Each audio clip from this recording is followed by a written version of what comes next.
know that has attended college and wanted to further their education said that their education really began during internships. Whether you were a law firm and then you finally had to put the knowledge that you gained in college, when you actually have to put it to work during an internship at a law firm, that's when they felt they learned the most, which was in real life. Yeah. Well, number one, all colleges you don't have to have SAT or ACT. Yeah.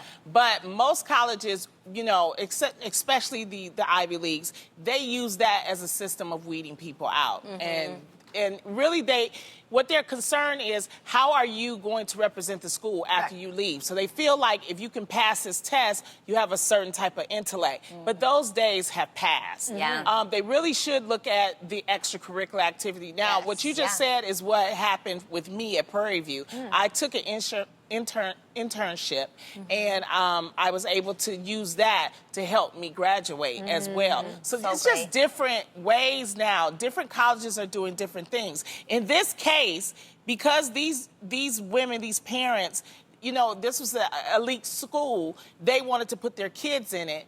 And now they're really going to do some real jail time, it looks like. Yeah. I mean, because it's like a federal crime to do this. Major. Yeah. You know, but the problem with the SATs is that a lot of the schools in the United States are not even.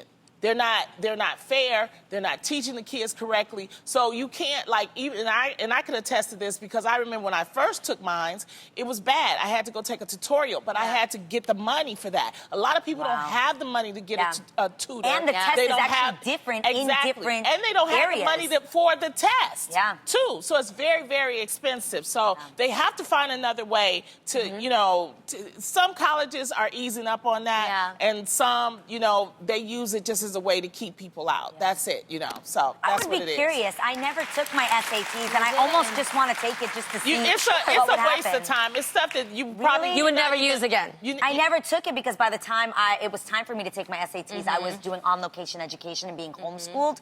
So yeah, but I I'd wish be they curious. had it for different regions and stuff like that. Have any of you guys taken your IQ test? Yeah, I have. I have not. Yeah. I'd be interested.